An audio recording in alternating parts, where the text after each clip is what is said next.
Welcome everyone to our first episode or podcast of Bourbon, Buzzed, and Ballin. I'm Dut and this is Kolby. We're coming tonight to talk with some really good hot topics that we think you guys will be interested in. So stay tuned for some good stuff tonight.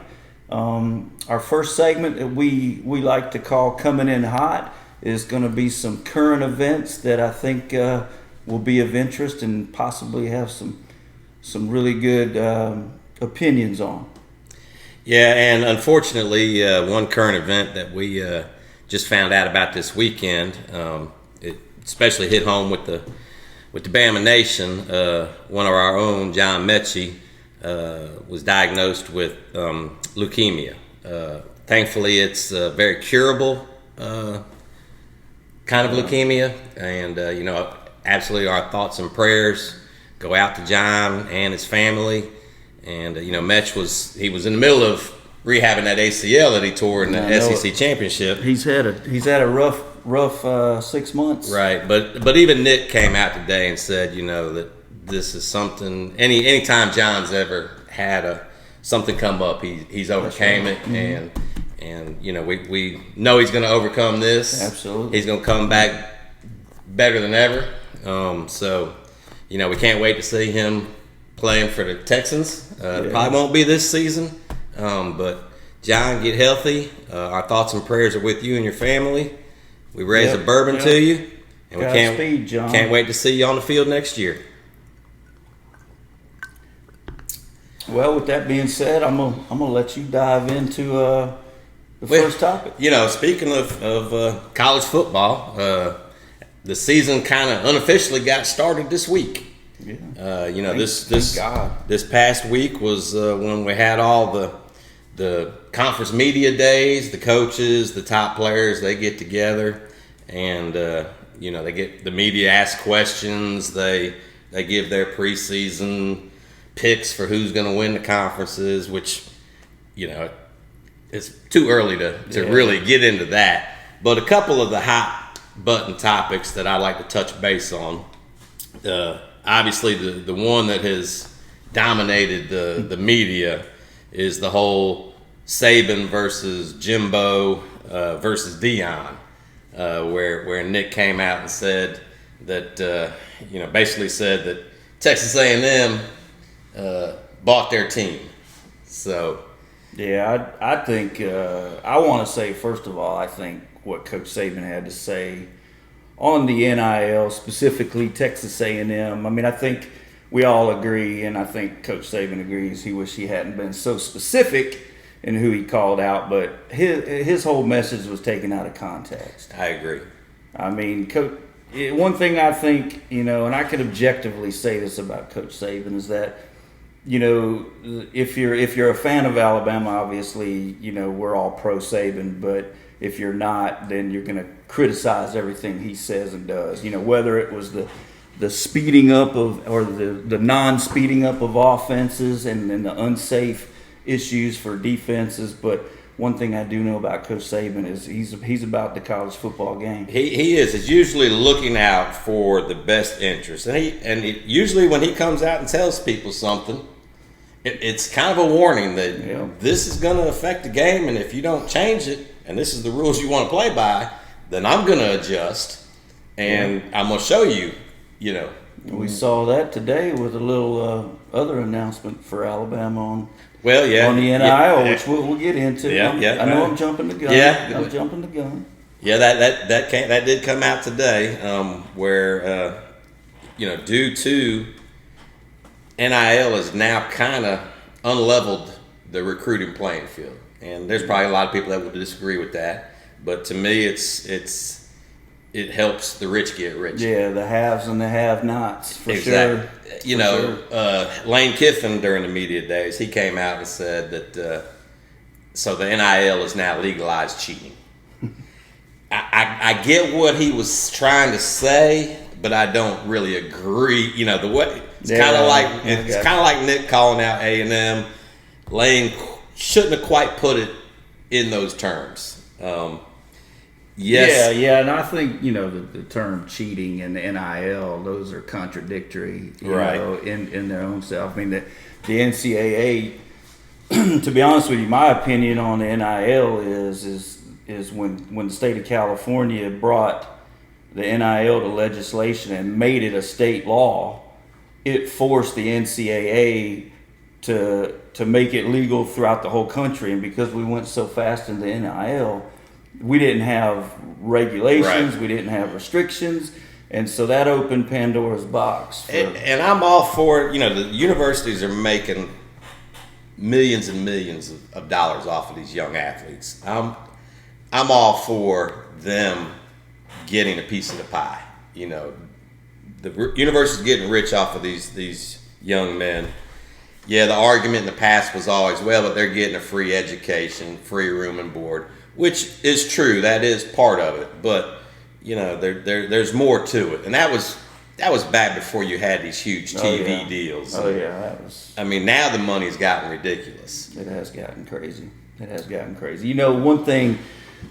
One thing that's funny about the media days is, even after Coach, made those statements about Jimbo, and Jimbo lost his cool and went off on Coach and called him all kinds of names. The one thing that stuck to me and what I took from the media days and reading what other people thought, that Coach Saban came out of that looking really good. He made his amends. I think he moved on, and I think ultimately we're all trying to figure out, how the NIL is going to work, and it's ultimately going to lead to some more regulations. Well, I don't know if you saw any of the clips, but him and Deion are back to filming Aflac commercials and joking around, so they squashed their beef. And what Nick said about that number one recruit that flipped to go to Deion, and that supposedly he was paid $1 million.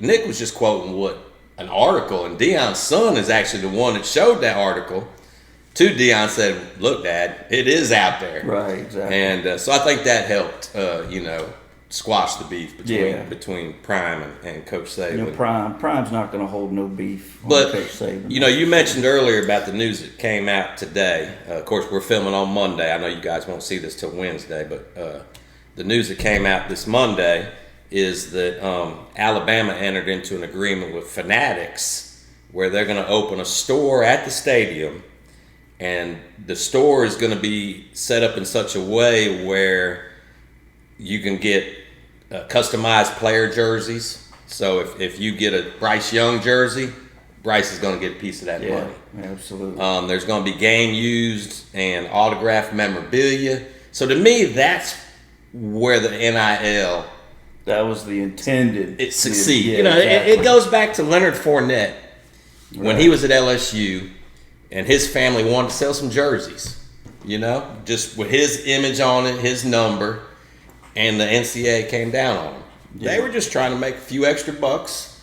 Well, when you and I were both at Alabama, my roommates played.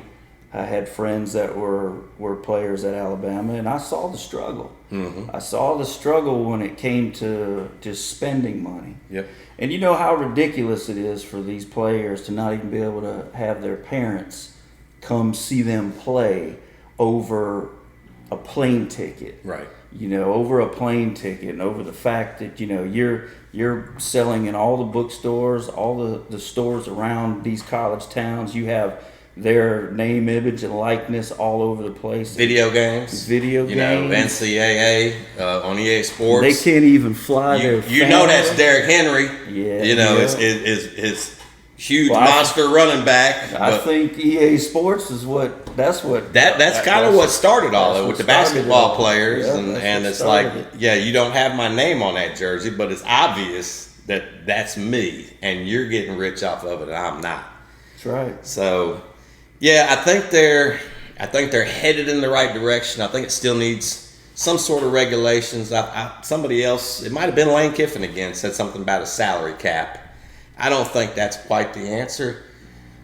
And my fear when they first came out with the NIL was, is it only going to be the 5 stars that are making the money? What about the 3-star center? Yeah, I think each school is going to have to figure that out, how to balance how everybody can NIL get it across the board, because it certainly could potentially create some issues in the locker rooms that you're not going to want to have. And I mean, ultimately, it's always going to be an imbalance, just like it is in the real NFL. You know, quarterbacks make X amount, wide receivers make X amount. Right. But I want everybody to make some amount. Yeah, and I think it's not going to be. It's the right schools are going to figure it out, but it's always still going to boil down to the haves and the have-nots. I mean, the Power Fives or so-to-be Power Fives. I know that's changing, but that's. I'm glad you mentioned that, because that was the next thing I wanted to touch on. Is another thing that's coming out of all these media days is all these super conferences. You know, a lot of what's his name from Ohio State quarterback, Herb Street. Right. He's predicting there's going to be 3 super conferences when it's all said and done. You know, is that going to be good for football? It's getting away from traditional football. You know, the bowl games don't seem to mean as much anymore because of the playoffs. I think the young people are going to grow up in a different world, and us older folks, we're going to have to get used to a change in college football scenery, because ultimately we are going to lose the normal rivalry games that we have. Ultimately they're going to have to scale back some of those rivalry games, but I think in the end, even with the super conferences, I mean, it's a changing world. You just got to kind of roll with it. We're still going to have college football. Right. And we're still gonna have an evolving college playoff, and we're gonna get what we want. We are gonna lose. I was about to say playoffs. Playoffs. Yeah, I was. That was gonna come about. Yeah, I kind of wouldn't mind seeing 4 conferences, and then the winner of each conference, that's your playoffs, and you play down to a national champion. I'm surprised at the Big Ten. The Big Ten really shocked me, man. That's the SEC. We're SEC. I say we because we're SEC, and but you grew up in Big Ten country. In Big Ten country. That's what I was going to ask you. What do you think about USC and UCLA joining? I don't like it. West Coast. I don't like West Coast football. You know that. So, but I mean, I think USC. I think UCLA just got carried along with USC, because I think that's the two prime. The USC is the big dog of Pac, and then I think UCLA is like the Auburn to Alabama. Yeah. Oh yeah. The little brother. No, I didn't say that, Auburn. I do think what's occurring with USC coming over, it might be setting the table for Notre Dame to join the Big Ten. Well, and I think.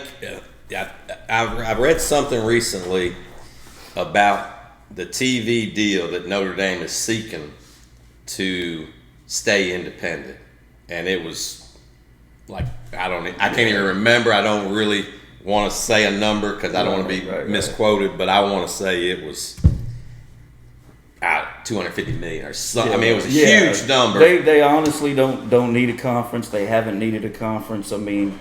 Their name in itself carries a tremendous amount of weight with the media, with television, with a large fan base. So you got USC and UCLA going to the Big Ten.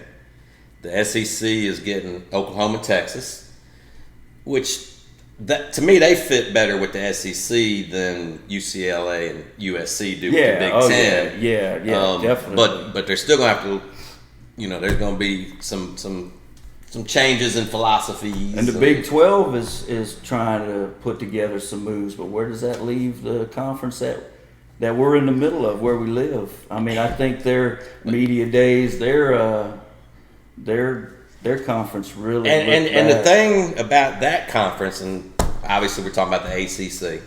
The thing about that conference is they're a basketball conference.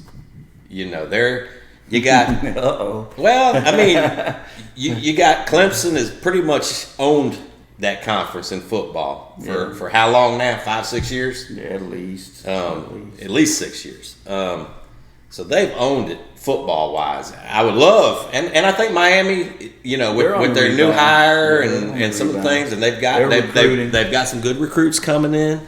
I hope Florida State, that they get back to winning.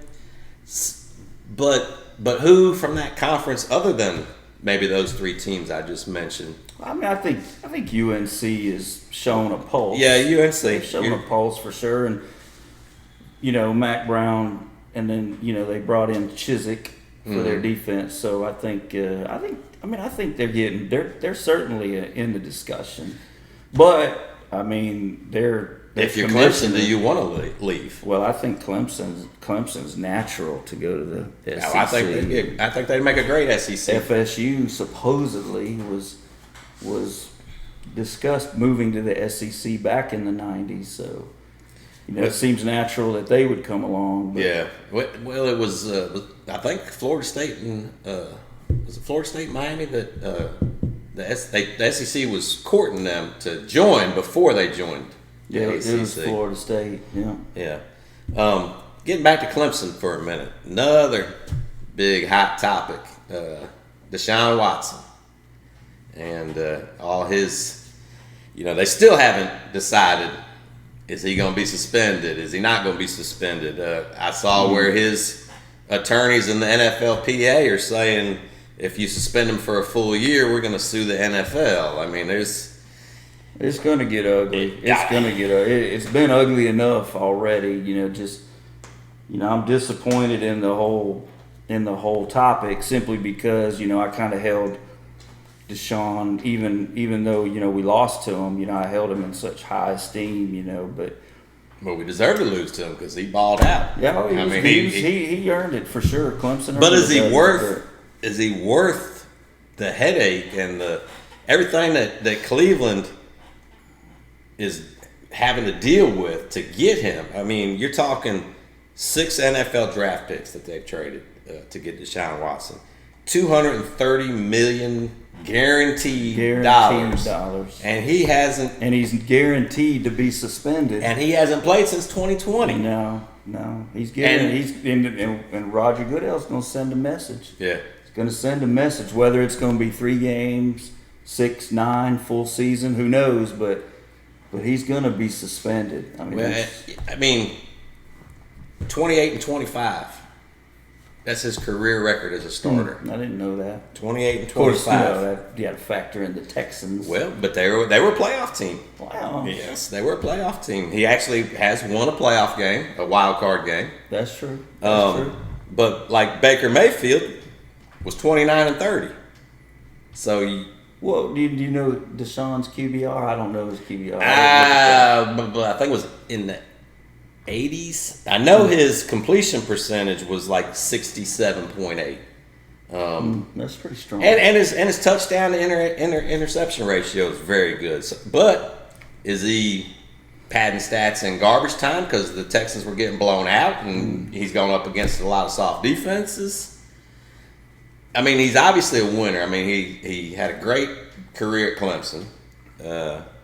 No, he's definitely great, but like you're kind of pointing out, has he been built up to be this top 5 quarterback that really the numbers don't sound like they kind of prove themselves out. It's questionable. I mean, and then you still got 4 lawsuits hanging over his head. He settled. He settled 20 of the 24. That's telling in itself. Cleveland. The Texans, they were also being sued by some of the accusers that said that they basically covered up or knew about what was going on and didn't put a stop to it. So they settled 30 out of 30 of the lawsuits. I mean, where there's smoke, there's usually fire. Yeah. I think he's a wolf in sheep's clothing. It seems like to me. I don't want to pass judgment on him. You're innocent until you're proven guilty. Yeah, he's a good quarterback, but I think Cleveland, has made another typical move in their long line because they were building. They were building. Yeah. I mean, I know Baker didn't. There's issues with Baker, but they were building something in Cleveland. I mean, they actually made the playoffs. They built something. They went from the cellar to a contender. Right. And then you got you committed all these draft picks. You committed $230 million, but then on top of that, you trade Baker eat $10 million of his salary, and get a 5th round pick back. So the number 1 overall player in the draft 4 years ago, paid to get rid of. You paid $10 million to a squad to take him off your hands, and you're gonna pay him you're paying him to go to Carolina. You're gonna foot most of his bill at Carolina for the first year at least. Well, why don't we talk about that? Let's just transition. You know, we're filming here from just outside Charlotte, North Carolina. So that's in our own backyard. Yeah. So it seems apropos that we would talk about the Queen City and Queen City sports. So, you know, I look forward to talking Charlotte and the Carolina Panthers. I mean, quarterback battle. You know, that's what Coach Rule talked about today. He talks that the battle, it's an open battle for all the 4. You know, you got the incumbent, you got Darnold, of course you got Baker coming in, you got PJ Walker who's there, and then you also started a few games for them last year and won. Won. And then you got the Ole Miss QB Matt Corral coming in. Yeah, I mean, but you know, the one thing that sticks out to me, and I'm going to look at my computer for these stats because you're better at the stats than I am. I have to. Oh, I'm cheating too over here. I know you're cheating, but you remember them stats. I have to kind of look, but the one thing, you know, I'm gonna go ahead and be upfront and admit failure on quarterback predictions because I was pretty high on Sam Darnold. You did like him coming out of college. I liked him. Liked him a lot coming out of college. That was one thing. We agree on a lot of things. Usually, when it comes to quarterbacking, that's where we don't see quite eye to eye. Well, I think my track record on quarterbacks is horrible at this point, so I'm a little scared to discuss it. We'll dive a little bit further into that when we do our fantasy football preview show, but we'll save that for another episode. That'll be a good story. I think we'll get a lot of laughs on that. I'm still laughing 20 years later. But, you know, I've given Sam so much leash because I really felt like he's a stud. But think about it. The 2018? I think it was. Yeah, 2018 draft. There was 5 quarterbacks taken in the first round. Yeah. So Baker went first, which I didn't agree with at the time. I was like, you know, I think they got caught up in the moment. You know, he swag overload. Heisman Trophy. So he went first. Sam went the second quarterback taken number 3 overall. Yeah. Then Josh Allen went at number 7. That's my guy. Yep. That's my guy. Josh Rosen, who Cleveland just signed him to come. Yeah. In case they need another quarterback, in case Deshaun gets suspended. So that's kind of ironic. So Josh Rosen, 10th overall. He's with his 3rd team, I believe, because he was drafted by Cardinals. Went to Miami. I thought he made it. Didn't he? There might have been another little shortstop. There might have been another shortstop in there, but anyway, he's been on a different team every year. He went 10th overall. So you got 4 quarterbacks in the top 10, and only one of them really can you call a hit. The other 3 were misses bad. And then the last quarterback taken in the first round, the last pick of the first round, Lamar Jackson, who's like 37-12 as a starter. But he's slipping. You know, he's slipping in some areas for sure. But no doubt that there was some swing and misses in that drive. So now the Panthers are sitting with the first overall taken quarterback and the number 3 overall taken quarterback. Well, I think Baker was a clear bargain. Of all the deals the Matt Rule led Panthers have done, the Baker deal was easily his best move. It's a no-brainer. I mean, it's no risk, potential reward. And, you know, even like just give you a few stats. So last year, Darnold had a QBR of 46, and Baker had an 88. You know, Baker played last year with a hurt shoulder supposedly all season long. So, you know, and I think we all agree at this point Baker is easily the better quarterback. I mean, I thought the Jets factor with Darnold would make a difference. And in defense of Sam Darnold, again, I'm going to give him another little bit of defense.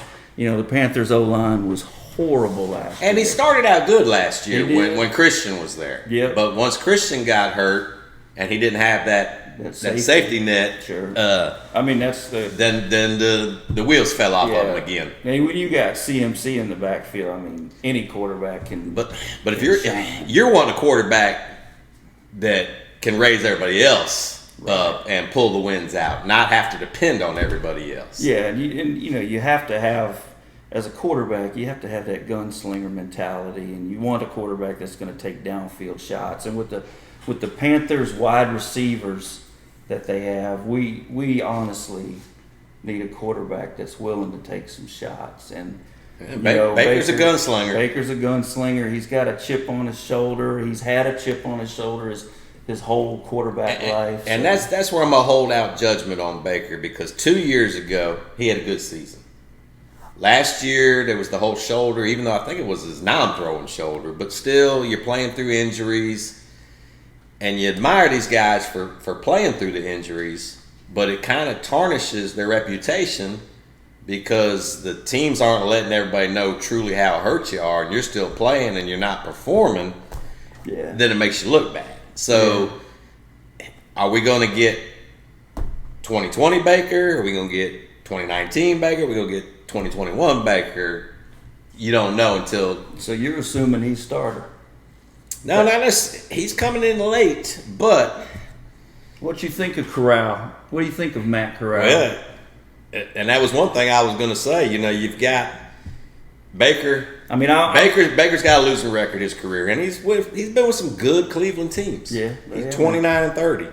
Darnold, 17-32. OBJ, Landry, and that's including the 17 wins for Darnold. He only got 5 last year here, right? And I think that left him like 12 as a Jet. Yeah, the Jets were struggling, but there again, you want that franchise quarterback to raise you up. So basically, between trading for Baker, trading for Darnold, drafting Matt Corral, they've got 3 quarterbacks that they've given up between 2021 and 2024, a 2nd-round pick, a 3rd-round pick, a 4th-round pick, and a 5th-round pick, and a 6th-round pick. And the local media still thinks they've swung and missed on their quarterback. And when I look at that roster, I'm not convinced there is a franchise quarterback on that roster. No, but their O-line got better, a lot better. Their wide receivers, he's got weapons. Yes, yeah, they're weapons. And they have a potentially, MVP if he stays healthy. And I think everybody can agree with CMC in the backfield that they're dangerous offensively, and defensively they're good. Yeah, defensively they're good. And that's a whole nother discussion about CMC, because I feel like they just rode him too hard. Oh, absolutely. He may never be the same CMC. No, and hopefully they've learned their lesson. They did it to Cam Newton. Yeah. They abused him, and then they did it to CMC. And the NFL, you just can't. I don't care how big and strong you are. Derrick Henry, he got hurt last year. You can't take that. Your body's only got so many hits in it that it can absorb, and you can't just overdo it in one season. It's a true story. NFL, not for long. Yep, that's what it means. All right, so I got Baker Mayfield starting in week 1. I'm gonna go ahead and put it out there, and the reason I say that, number 1, I think he's the best. He's the best quarterback in that quarterback room. Number 2, Cleveland Browns, first game of the schedule. Yeah, and he's got the moxie. You can't deny that. If anything, he is definitely confident. Got the swag. If he's putting in the work to learn the playbook, he's coming into it late. That's a disadvantage. Sure. But if he's putting in the work, he's been through so many changes and I think he's had about a different offensive system every year anyway. So learning on the fly should not be a problem. An issue for him. But yeah, I can see Baker starting week 1. Yeah, I don't think you make the trade if you're not gonna. No. I see think what you got. Saw enough of Darnold, so I think I think we beat that subject up pretty good. All right. So that was coming in hot. Now we like to get to the point in the show where we just a random topic that we choose for the week's discussion. It was my week to choose, and I wanted to have a discussion. You hear a lot of talk in the media about who the GOAT is in every sport, every walk of life, and GOAT being the greatest of all times. And I'm wondering, is that term overused? What does it even mean? What are your criteria of what defines being the GOAT? Is it what you did on the field? Is it how many championships you won? How many individual awards did you win? What did you do in the community? Is it all of it, all the above, or is it, Well, I mean, what do you look for, Dustin? Well, I think obviously it's such a subjective discussion. First of all, because if we're like, for me, for example, we're discussing Babe Ruth as a GOAT. Never saw him play. That's another. Seen video, I've seen footage Right. of him. I've studied him. It's such a difficult context to wrap your arms around. So the subjective part of it makes it, to me, a fun discussion. Right. So I think it's all of the above. I mean, I think certainly. Well, can there be more than one GOAT? No, I can don't you give a think GOAT? so. GOAT for this era, GOAT for this era, GOAT for this era. I think that might make the discussion easier. Yeah. It might make the discussion easier because I don't care what you say. If your criteria is championships only, well, you can't necessarily say Michael Jordan without mentioning Bill Russell. Bill Russell, but from there again, we never saw Bill Russell play. In two different positions, and Exactly. that's another discussion. Exactly. You can talk about the dead ball era in baseball. The steroid era. You can talk about in basketball. You can talk about the physical era. Before pre-3-point, post-3-point. Yeah, and traveling era of today. The isolation game of today. Right. I mean, you imagine Michael Jordan playing the isolation game in today's game. He already has proven he can handle the physical part. Oh, yeah. I'm already giving up one of my GOATs. I think that one is. That should be everybody's. We just go ahead. We just go ahead and start with that one. Michael Jordan Basketball should be on everybody's GOAT list. Yeah. I mean, I like LeBron. I like everything about LeBron, except for some of his on-field tactics. But as far as LeBron goes, he seems like a good dude. I'm a fan of LeBron. I'm a fan. For the most part, he's a great role model. Yeah. I think that's important. Yep. He stays out of trouble. I think he's 1B. A lot of people call him the GOAT. They say basketball's got two GOATs. It seems like mostly a younger crowd. It's the ones that didn't get to see him and didn't get to see MJ. Yeah, but let's go right into it. So, who you got? Basketball sounds like we both got Jordan. Jordan, number one. Yeah, I mean, Jordan. I was looking at some of his accolades. Won 6 titles. Was the MVP of each of those 6 championship series. Won 5 NBA MVPs of the whole league. 14-time All-Star, 10-time All-NBA, 10-time scoring champ. And if that ain't good enough, defense MVP, MVP, 9-time All-Defense. That's the complete play. That to me, it's not just what you're doing. That's like Steph Curry, greatest shooter I've ever seen. He doesn't play defense. He steps in the gym, he's open. Sure. But doesn't play defense. Jordan, 9-time All-Defense, 3-time steals leader of the league. Yeah. 1 Rookie of the Year. See, I told you he loves the stats. 2-time dunk champion. You can stop. And 3-time. I mean, I can keep going. 3-time AP player. And I didn't even get into college. It's non-negotiable. College player of the year. National champ at UNC. Made the shot too. It made the game winner. Yep. To me, freshman. To me, and we're going to end the segment with the GOAT Mount Rushmore. I'm just going to go ahead and just let it be known right now, that one You can take Thomas Jefferson's face off the mountain. Michael Jordan up there, greatest of all time in NBA, and definitely on my Mount Rushmore. Yeah. I don't even want to have that discussion. I shut that down whenever I hear LeBron. Yeah, but like I said, I can go 1B. Yeah, like I said, I've got a lot of respect for LeBron. I think he gets treated unfairly. I mean, he gets abused every time he goes in the lane, and they don't call fouls because he's so big and strong. He's so big, yeah. But now LeBron, I love you, but I don't think you've unseated Jordan. No. So where you want to go next? Well, I think I don't know. This is a tough one, but not for me. I think Babe Ruth. And you want to go baseball? I'd go baseball. Okay. I think. And you're the baseball player, and baseball, I would tell you, of all the sports, this is the one that I don't even know that I have a GOAT in baseball. It's a tough discussion for a GOAT, obviously, but.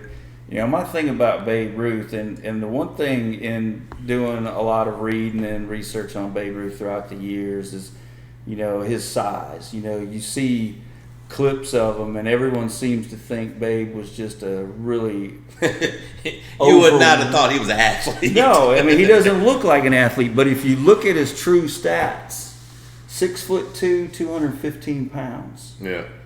That's a big man for the 1900s to the 20s, and then he retired in the 30s. So now that's Deshaun Watson. Yeah, that's a big man. And when he retired, I through research and reading, he was roughly 225. I would have thought 280. No, I know. I swear it was them old wool uniforms that made him blew look bigger. Him up. Yeah, no, the dude was. I mean, he was an athlete. Yeah. Pitcher. He had like 140 stolen bases in his career. Yeah, he was number 8 all time in batting average. Now, one thing I did look at when I was trying to decide on my baseball GOAT.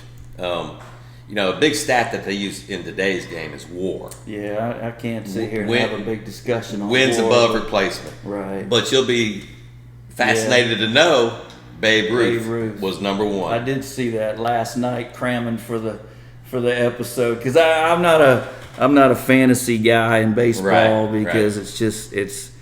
But so no, so for position players, it was Ruth 1, Bonds 2, Willie Mays 3.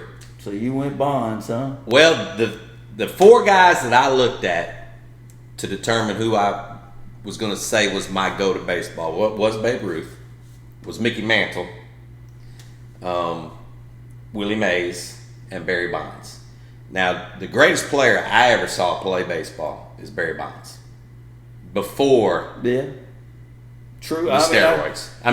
He even with the steroids. Well, he was keeping up with the Joneses. That was the time when it might have helped. I don't think home runs. I don't think he needed to do steroids. He was so much better than everybody else. He was one of the best hitters, greatest hitters of all time. But I hate that he did it because it's kept him out of the Hall of Fame, and it's tainted his image.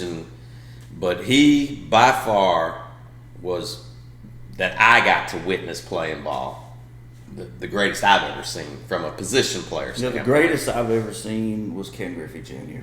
That's my personal GOAT, but as far as what I saw play. But I think for me number 2, I'm so much more passionate about the older baseball. Mm-hmm. I have a tie between Willie and Ty Cobb. Those are my ties for the 1A or 1B, however you want to rank them. Ty Cobb, he's the greatest hitter of all time. Right.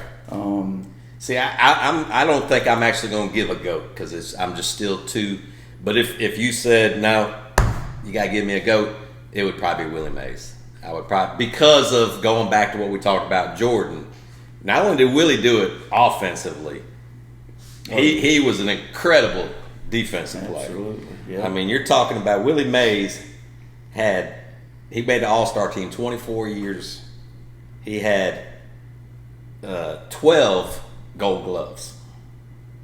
So, and there again, that I'm kind of torn between him. And he's a career 300. Yeah, and I'm kind of torn between him and Bonds because Bonds was MVP 7 times. Or wasn't Willie Bonds' his Godfather. Yeah, I mean, just think about the talent between those two guys. Bonds won 7 MVPs, and a lot of those were, and I don't want to say he did steroids, but alleged steroid use. And you gotta possibly throw Trout into the discussion. I think it's too soon for Trout. For sure, it's definitely too soon. He's definitely. You look at his. He's definitely on his way. He's certainly, and you listen to the other players, the current players, talk about him, and just how much better. If he can stay on the trajectory that he's on now, he's got a shot. Yeah, injuries are starting to play. Yeah, sure. He's hurt right now. Same reason Griffey, injuries for sure. Yeah, the baseball takes a toll on that back. Yeah. And then once you start getting those back injuries, you just can't overcome them. Right. All right, let's move on to another no-brainer for me. And this guy right over my shoulder. Oh yeah. Hockey. Wayne Gretzky. Yeah. That's, to me, there's some Ovechkin, Sidney Crosby. There's some Mario Lemieux. Yeah, Gordy. There's some good youngsters now. Austin Matthews and I had somebody I had my honorable mention list that'll come out a little bit later, but Gordie Howe for sure. Honorable mention. But let me run down, because this is more impressive. What he did. I don't need to. What he did is more impressive than what Jordan did. Yeah, his stats. And I'm just going to read it right off of here, because I'm not even going to pretend to have memorized this. He hasn't memorized. Trust me. Look at his wall. For those of you that can't see his wall, there's walls. I am biased to the Rangers, but he really didn't spend a lot of his career with the Rangers. And we actually got to see him play in person and sat close, right behind the great one. It was definitely a thrill. But 10 Art Ross trophies, 5 Ted Lindsays, 1 Patrick Award, 9-time Hart, which is your MVP of the league, 8 straight years. Yeah.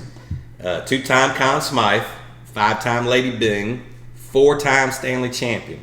You do realize we have a pretty large Southern following. Oh yeah, well, hey, the Hurricanes are bringing hockey to the Carolinas. It's true. It's a great sport. All right, now listen to some of these records. All right, most Art Ross and Hart trophies. Most goals in a season with 92. Today's game, if you get 50, it's considered a great season. He had 92. Most assists in a year, 163. That's a great stat right there. Career goals, 894. Career assists, 1,963. Career points, 2,857. 3 straight 200-point seasons. A 51-game scoring streak. I remember that. And he was the fastest ever to 50 goals. Like I said, today's game, if you get 50, it's considered a great season. He did it in 39 games. Yeah. That's less than half the season. Yeah, it's ridiculous. His stats are ridiculous. They're crazy stats. He's a non-negotiable. And obviously, as you can tell from my excitement, he's on the Mount Rushmore with Jordan. So I'm not even going to try to surprise you. 2 of them are already up there. Yeah, I might have to reconsider my Mount Rushmore. He's definitely my GOAT. Am I convincing you? He's my GOAT for sure of hockey, no doubt. All right, baseball was one of your favorite sports. I know another one of your favorite sports is golf. Who you got? I mean, it comes down to 2 guys, right? No. No, for me it comes down to 2 guys, but maybe not the 2 you think. Okay. Clearly, so just with that being said, I'm an Arnold Palmer guy. Okay. Through and through. Yep. He's my favorite sports figure of all time. Okay. Bar none. And that comes from just the man he was off the course. And his drink is wonderful. My daughter loves it. I do too. Easily the best drink there is. For y'all non-Southerners, that's a iced tea and lemonade mixed together. Sweet tea. Arnold Palmer's from Pennsylvania, where he invented the drink. Really? Latrobe, Pennsylvania. Okay. I don't know that Well, he it might invented the originally drink. be iced tea than if it's Pennsylvania. Yeah. It was, yeah. Sweet So- tea here. Right. No, so I'm definitely Arnold Palmer is my guy. I mean, that's Okay. my guy. But I can't put him up there in the GOAT status. He's my GOAT personally, but I got to go Tiger Woods, and I go Tiger Woods for a number of reasons, and I'll tell you what they are. He easily changed the game. He completely changed the game. You know, he basically. I'm not even talking about how he basically brought millions to the game, but he changed the way you look at a golf. Well, they redesigned golf courses because of him. Yeah, and the just being an athlete in golfing, you know, those of us that have golfed our whole lives knew that it was an athletic sport. Mm-hmm. But those that didn't understand golf or didn't like golf didn't think golfers were athletic until Tiger Woods. Right. Tiger Woods made people realize that the game of golf was an athletic event. So he changed the game that way. He made the game so much more interesting.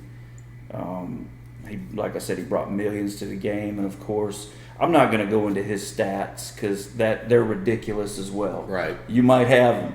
I just looked at the majors. Go ahead. And, I know he won 15. He won 15. Jack had 18. And I know he didn't win as much as Jack. Well, he didn't win as many majors, but he's got more wins. 82 career victories, right? Now, well, if you want to count like European and everything, it's 123. Oh, okay. Well, to Jack's 117. He's got 82 PGA victories, right? Which puts him up there with. He's tied with. I did see that stat. I can't remember. Snead was it Snead? Sam Snead. Snead. Yeah. Those two have the most PGA wins. He just, he just changed the game in such a way. You know, for a PGA professional, I think if you asked, if we had a panel of PGA pros, they're all going to tell you Tiger because their wallets grew. Oh yeah. Because of Tiger Woods. Well, presence. I mean, there's so many great golfers today because of Tiger, because they decided I want to get into golf rather than baseball or soccer or whatever because of what he was doing. Yeah. So I agree with you.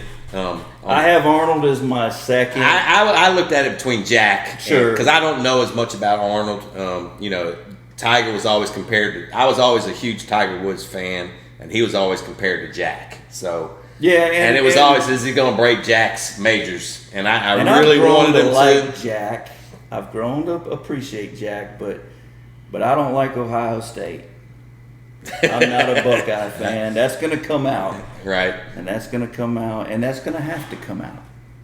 All right, speaking of Ohio. He's a Buckeye. Speaking of Ohio State, I wanted to go one more category on the GOATs, and that's coaching.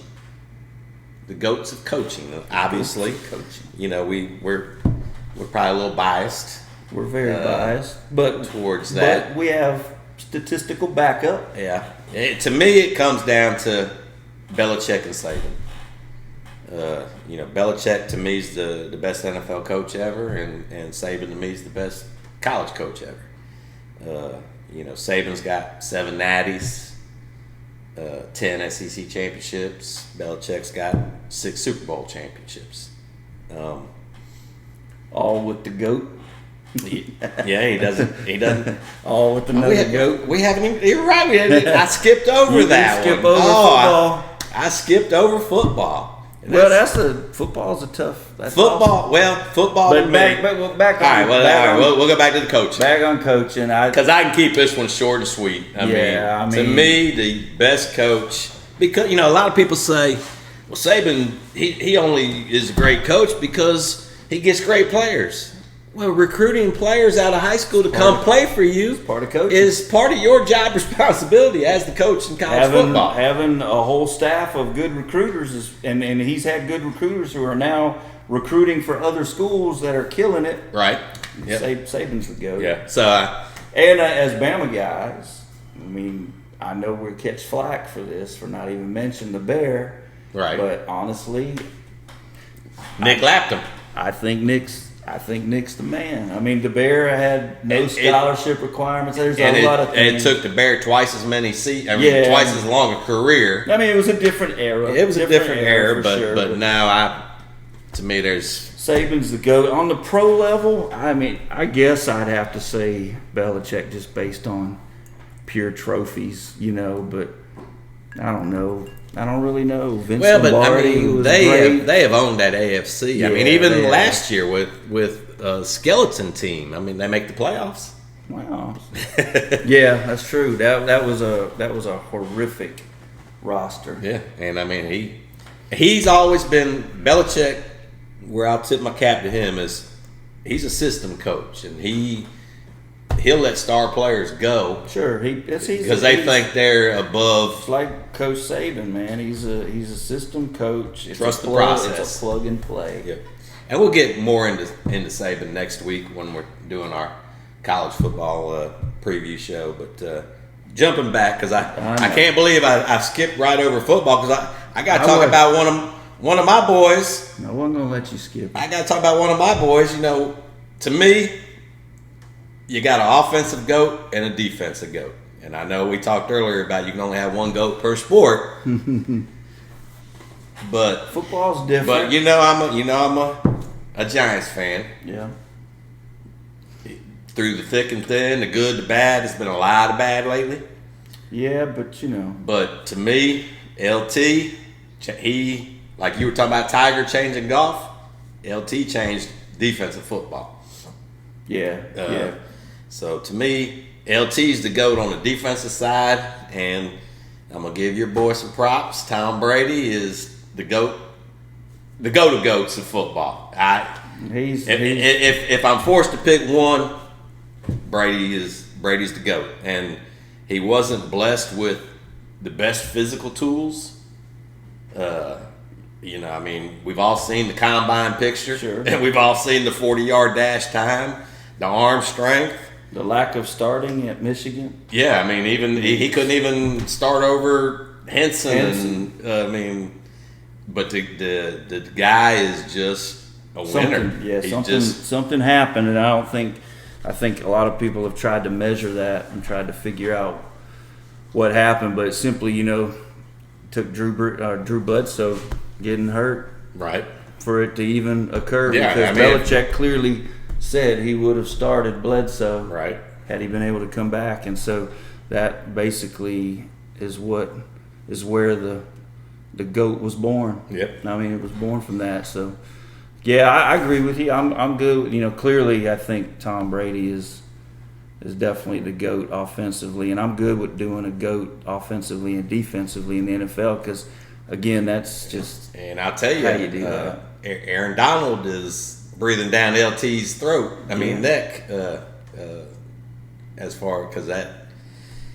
Yeah, no, he's a dominant defensive player. Aaron Donald's clearly dominant. He's been an All-Pro his whole career, right, except for I think the first year. Yeah. So, but like I said, getting back to just changing the way the game's played, outside linebackers right, blitzing, and yeah, it did. But I'll defer as the overall football GOAT. I still go Brady. Yeah, if you go with LT. one, you clearly have to go with Tom. And I still don't understand the hate that Tom gets. Because, I don't think he gets as much as he did earlier. No, I agree. I definitely think it's died down. I think it's definitely improved because he went on to win a Super Bowl away from Belichick. Yeah. And they didn't think that would happen. Right.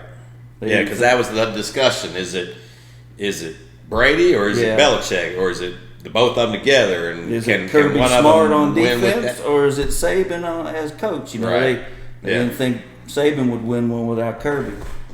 All right, so to wrap up this segment and get to the segment over there where we get to taste some bourbons. All right. Like I said, I tasted my bourbon. What are you enjoying this evening? This is a little Southern Star, a little local distillery in Statesville, North Carolina. This is, I think, Southern Star Paragon. Is it Paragon? I'm not even sure. I think it's Southern Star Paragon. It's a weeded bourbon. I don't know the proof. We need to. I like it. We need to go visit them and film a podcast from the location. That would be sweet. Yeah, I'm partaking of some Rabbit Hole, Cave Hill, They're out of Louisville, Kentucky. Nice, smooth bourbon. And I'm sure we'll actually do these tastings and rate them in a future episode. But to wrap up this GOAT discussion, I said we were going to end it with the GOAT Rushmore. GOAT Rushmore. I've already given you 2 of mine, Jordan and Gretzky. And my next one is going to be Brady. Brady's on my Rushmore. And then got to have Coach Saban up there. Oh, you really went out there. Coach Saban on my GOAT Rushmore. GOAT Rushmore. Now, I went a little more traditional. All right, let's hear it. A little more traditional. I got the Babe. Okay. I got the Babe on my Mount Rushmore. I think when you think of athletes or you think of baseball, Babe Ruth, man. Babe Ruth, he just transcends the generations. Michael Jordan. Obviously. Tom Brady. Obviously. And Tiger Woods. Okay. He's on my GOAT Rushmore. Yeah. With a close, almost Muhammad Ali. Yeah, and we didn't get into boxing, but Muhammad Ali just he's a GOAT. Yeah. He's a GOAT junior. So we both had Brady and Jordan. Yes. And then you went with Tiger and Babe. Tiger and Babe. And I went with Saban. And Gretzky. And I'll give you my honorable mention. I had Muhammad, Gretzky. I had Roger Federer. Mm-hmm. We didn't talk tennis. Serena Williams. Yeah. Those are some GOATs. Oh yeah, Serena by far. Yeah. I had Jack up there, Michael Phelps. Yeah. And Usain Bolt. Oh yeah, as a track guy, because I actually can't believe you. And I actually did think Carl Lewis too. Yeah, because Usain didn't quite do all the event. Carl also did the long jump. Yeah. But now Serena though. Serena's. That's a good one. That's the interesting part of this discussion is you throw those names in there. I'll throw another one in there that I didn't add. The 1980 USA Olympic hockey team. Yeah. That was a team of that whole team was a GOAT. That's a whole other discussion when you want to talk about teams. Go to YouTube and research the Miracle on Ice and watch the hockey team from the 80 Olympics. That was a crazy time. That was a very patriotic time. Well, I think we need to wrap up this portion of the podcast and make our way over to the bar where we can do some bourbon tasting and ratings. We got to make sure we hope you guys enjoyed this episode. This was a long time coming for us. I enjoyed it. Did you enjoy it? I did, man. Of course, we're not done yet. No, I know, but we still got our favorite part. I want to make sure you guys follow us. It's important that you guys check us out on our socials. We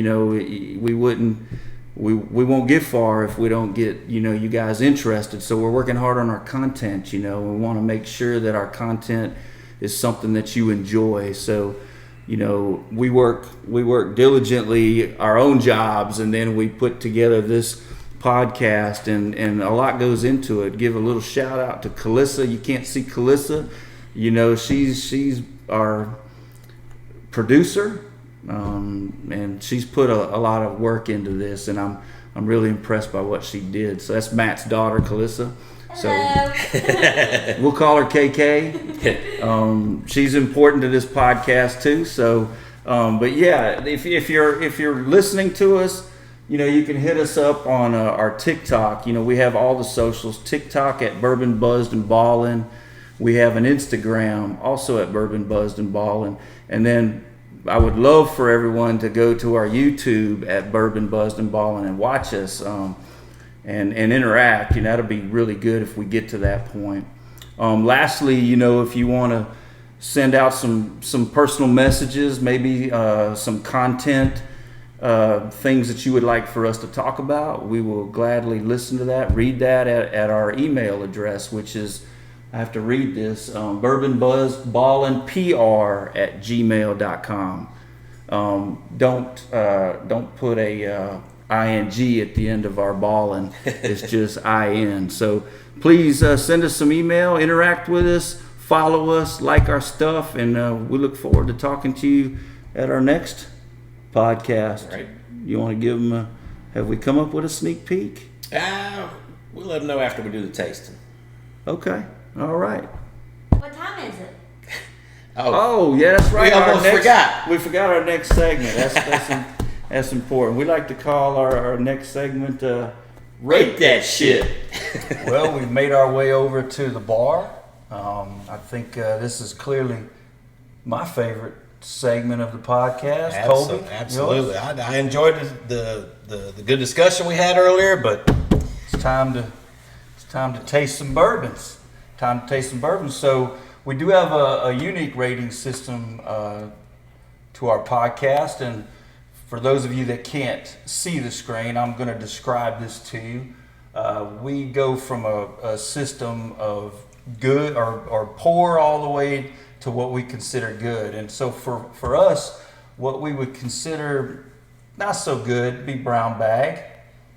If we like it, but we might want to just throw some Coke in there, your favorite mixer, we call that the mixer. And then we move on from there if it's getting better, we like it. We like it on the rocks, maybe diluted just a little bit. And then lastly, if it's to us, not necessarily top shelf, Right, because right. it can be a $25, $30 bottle of bourbon. Right. We like that neat. Neat is where you just pour it in the glass and you just sip on it. So just let the bourbon speak for itself. that's right. So we've decided we're going to go with 3 different bourbons, and I'm going to let Kolby discuss what we have in front of you. Well, basically, everybody has different budgets, what they want to spend on bourbon.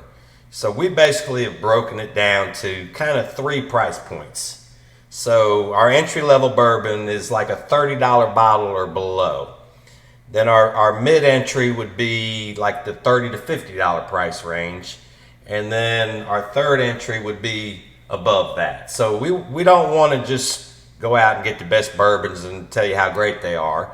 We want for people to understand, hey, I'm not the kind of guy that wants to spend $50 for a bottle of bourbon. Right. What's good that I can get for under $50? Sure. So, that's why we want to go ahead and most weeks we'll do the different levels.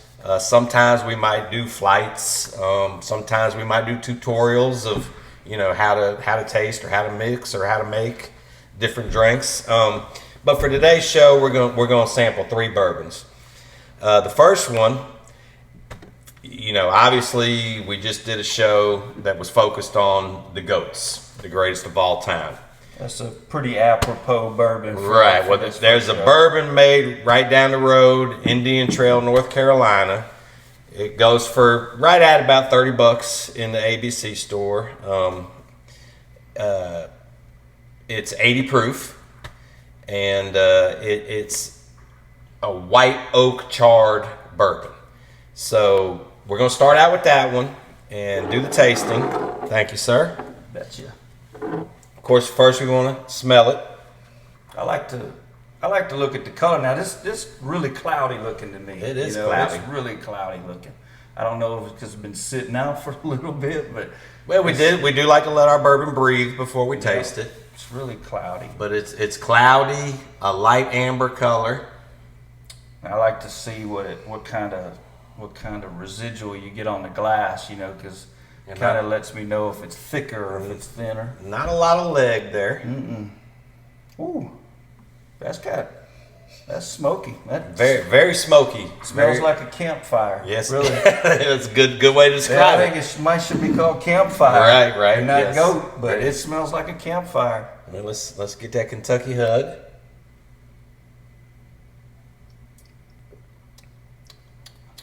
Ooh. Definitely tastes like it smells.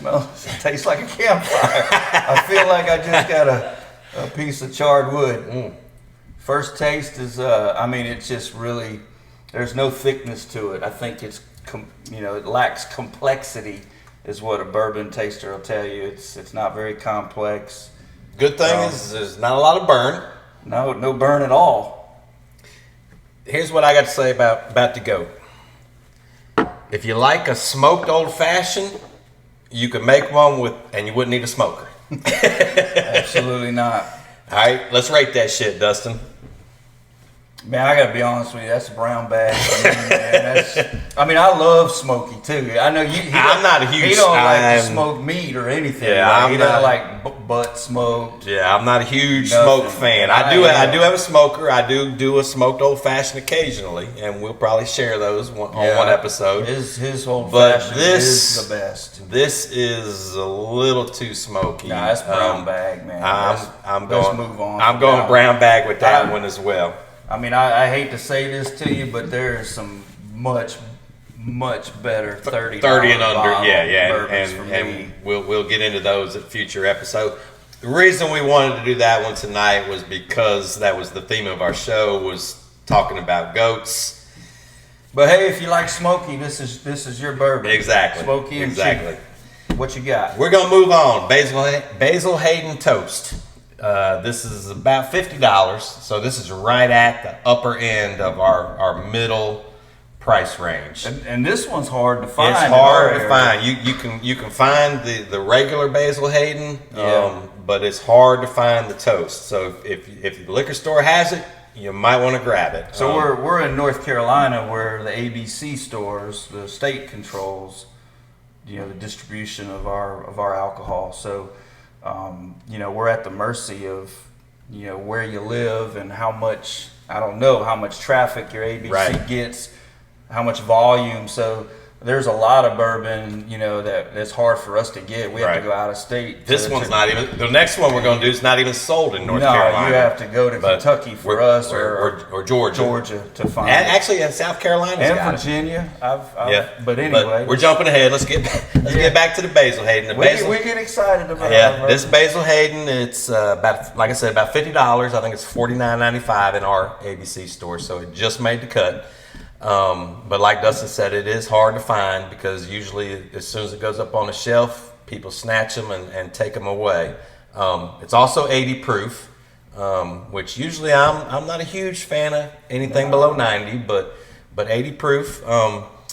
And this is, like I said, they're toast. So 80 proof likes that hug. Let's give it a try. I do like the color. It's still light amber. Still a little bit light. For a really high quality bourbon. Not as cloudy as the goat was. No. I don't even want to talk about the goat no more. I almost need a water to get that smoke taste out of my mouth. I'm sorry, goat. I had high hopes for the goat. It smells good. Mm-hmm. I like the smell. Yeah, you can smell the little and the reason I picked this one was because it is a toast, and I figured we were going from a smoky to a toast, and you can get a little toasted oak. It's smooth Smell to it. It's smooth. It's got a slight little burn to it. Honestly, for $50, I'm getting a vanilla. Yeah, no, I don't know if I'm that good. If I'm that good, I definitely can smell and taste the oak and some nuttiness to it. Yeah, yeah.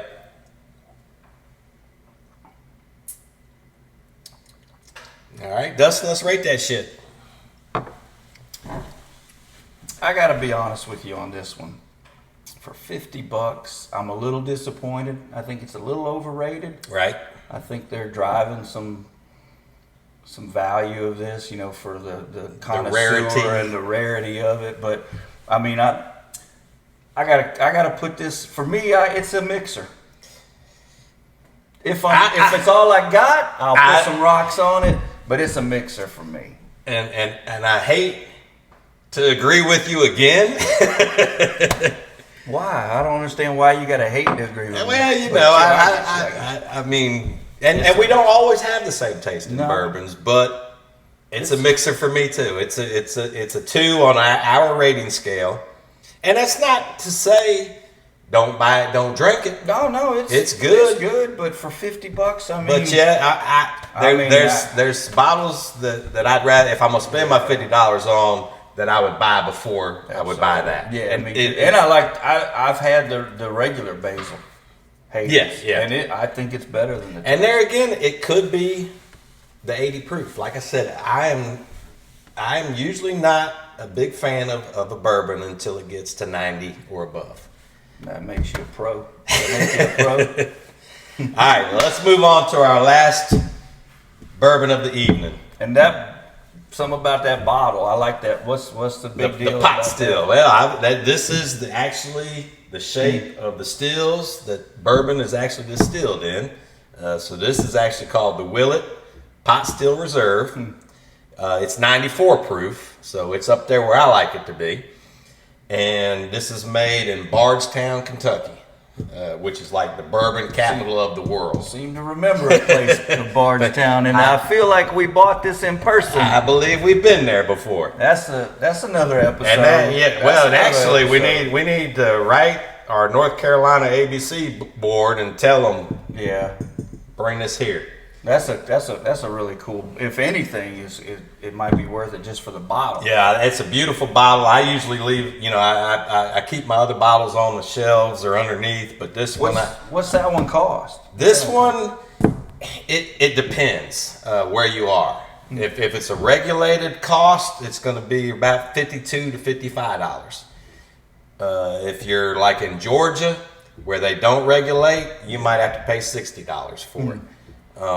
To be honest with you, I don't remember what we paid at the distillery. Is that the bottle? This you think that I've still got that bottle? That's a true story. That too is another story. That might be a TikTok live one night. But you bought a bigger bottle. This was the size. Okay. This is the 1.75. So that was $80. That was $89. I'm not. I don't remember. I'll be honest with you. But a fifth of it. When I'm telling you the price, and when I say it's about 52 to 55, I'm basing it on the fifth. This I know my brother brought me, and it was 91 in Georgia. Yeah. But like I said, I'm more looking at the fifths. I like the color for sure. I mean, the color it's golden. It's got a nice color. It leaves a nice residue on my glass, so it kind of nice legs. Kind of gives me the idea that it's going to be real flavorful and complex. So got a really good smell. Yeah.